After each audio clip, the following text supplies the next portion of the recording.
अस्सलाम वालेकुम स्टूडेंट्स। 9.5 के हाफ क्वेश्चन हो गए थे। 10 तक मैंने आपको होमवर्क दिया था। आज क्वेश्चन नंबर 11, ये क्वेश्चन 11 लिखा y minus X Y square D X, ये वाला, ठीक है।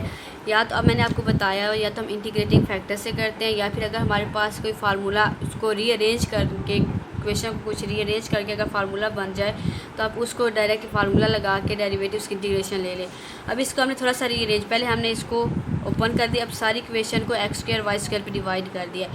एक्स स्क्वायर वाई स्क्वायर पे डिवाइड करने के बाद आपके पास लास्ट इक्वेशन ये बनी है। ये हमने क्यों किया है कि इसको हमने थोड़ा सा उस फॉर्म में लेना था जो हमारे पास फार्मूला समय गिवन है, उस फॉर्म में ला के हम उसका एंटी डेरिवेटिव बना के इंटीग्रेशन लेंगे। डेरिवेटिव से इंटीग्रेशन कैंसिल हो जाता है क्योंकि वो एंटी डेरिवेटिव होता है। तो अब ये वाला जो फार्मूला बन रहा है इस फॉर्म में, अब इस फॉर्म में इसका ये होता है डेरिवेटिव इसका -1/xy, ठीक है। इसको अगर आप ओपन करेंगे तो आपके पास यही फॉर्म आएगी। अब डायरेक्ट इंटीग्रेशन कर देंगे, इंटीग्रेशन करने के बाद जो भी ये वैल्यू आपकी आएगी ये आपका क्या होगा, आंसर होगा। नेक्स्ट क्वेश्चन नंबर 12 है।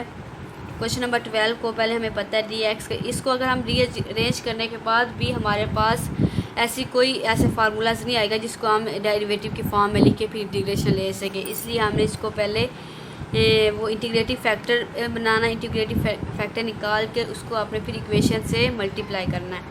इंटीग्रेटिंग फैक्टर हम कैसे निकालते हैं, हमारे पता है इंटीग्रेटिंग फैक्टर होता है एक्सपोनेंशियल ऑफ इंटीग्रेशन या तो फंक्शन पी एक्स का डी एक्स, या फिर हो एक्सपोनेंशियल ऑफ इंटीग्रेशन कोई फंक्शन y का हो और फिर इसको हम y के लिहाज से इंटीग्रेट करते हैं। तो ये हमने अपने देखना, अगर तो आपने p निकालने तो आपने ये देखना है कि जो भी आपका इंटीग्रेटिव फैक्टर मतलब कि जो आपका q निकल रहा हो वो फंक्शन x का p जो है वो फंक्शन y का होना चाहिए। अगर y का तो ठीक है, फिर आप वही इंटीग्रेटिव फैक्टर उससे इंटीग्रेटिव फैक्टर निकाल लेंगे। लेकिन अगर वो x का निकल रहा है तो फिर आपने दूसरे p की वैल्यू निकालनी है। मीन के अगर आपने p निकालें तो वो जो आपका आंसर हो वो x की फॉर्म में हो, ठीक है। अगर आप q निकाल रहे हो तो वो क्या हो, y का फंक्शन हो। उस लिहाज से फिर आपने इंटीग्रेटिव फैक्टर निकालना। अब हमें पता है dx के साथ वाली वैल्यू m होती है, dy के n वाली, इसको हम y के लिहाज से इंटीग्रेट करते हैं, इसको x के लिहाज से। अब ये partial m over partial y is not equal to partial n over, ये इसके इक्वल नहीं है। तो इसका क्या मतलब, ये एग्जैक्ट नहीं है। एग्जैक्ट नहीं तो हम फिर क्या करेंगे, इंटीग्रेटिव फैक्टर निकाल लेंगे। अब q लिया, q का फार्मूला ये है, फार्मूला पुट करके ये आंसर निकालिए। अब ये क्या आ रहा है y, q हमें क्या आ रहा है, कोई y का ही फंक्शन आना चाहिए, तो ये क्या आ रहा है, y की फॉर्म में ही आ रहा है। तो इसलिए हम ये वाला फार्मूला इंटीग्रेटिंग फैक्टर का यूज़ कर लेंगे। इंटीग्रेशन ऑफ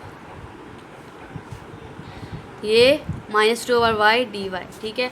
अब इन 1/y ये 2 कांस्टेंट 1/y की इंटीग्रेशन नेचुरल लॉग होती है, तो वो हमने नेचुरल लॉग y पुट कर दें। अब नेचुरल लॉग से ही कैंसिल हो जाता है, तो y की -2 होगा और ये क्या आ जाएगा 1/y स्क्वायर। अब इसको हमने इस इंटीग्रेटिंग फैक्टर को क्या करना है, पूरी जो इक्वेशन हमें गिवन होगी उससे आपने क्या करना है, मल्टीप्लाई करना है।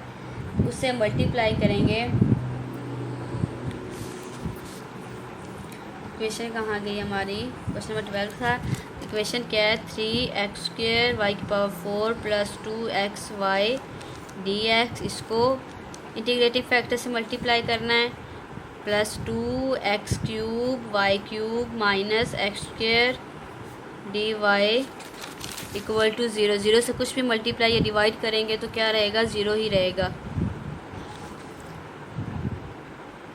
अब यहाँ से y अगर कॉमन ले, y कॉमन लेंगे तो क्या आ जाए, 3x² y³ + 2x over y² dx।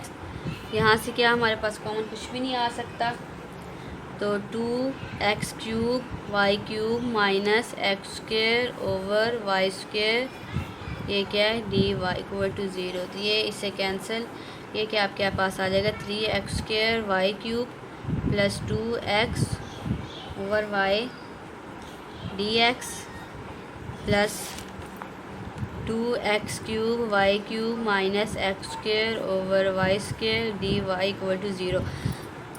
अब ये आपके पास एग्जैक्ट है। एग्जैक्ट कैसे, अब आपने इसको पहले चेक कर लेना है कि partial m over partial y = partial n over partial x, ये हो जाएगा, ठीक है। अगर करेंगे तो ये एग्जैक्ट बन जाएगी। तो इसके बाद आपने क्या करना, अगर कोई इक्वेशन एग्जैक्ट, अब हमें पता है ये कोई डायरेक्ट फार्मूला भी नहीं बन रहा कि हम इधर से इसको बना के सॉल्व कर लें। अगर इस तरह भी ना हो तो हम क्या, जैसे आपने 9.4 की है, इक्वेशन एग्जैक्ट हो और फिर हम इसको क्या करते हैं, उसका डेरिवेटिव लेते हैं। बिल्कुल सेम जो मेथड आपने 9.4 में किया, आगे ये एग्जैक्ट आ गई और 9.4 एक्सरसाइज की तरह आगे इसको आपने सॉल्व कर लेना और आंसर निकाल लेना। बाकी क्वेश्चंस भी आपका होमवर्क आपने कर लेना। अगर किसी में आपको कोई मसला हुआ तो आपने मुझे व्हाट्सएप पे कांटेक्ट कर लेना। अल्लाह हाफिज़।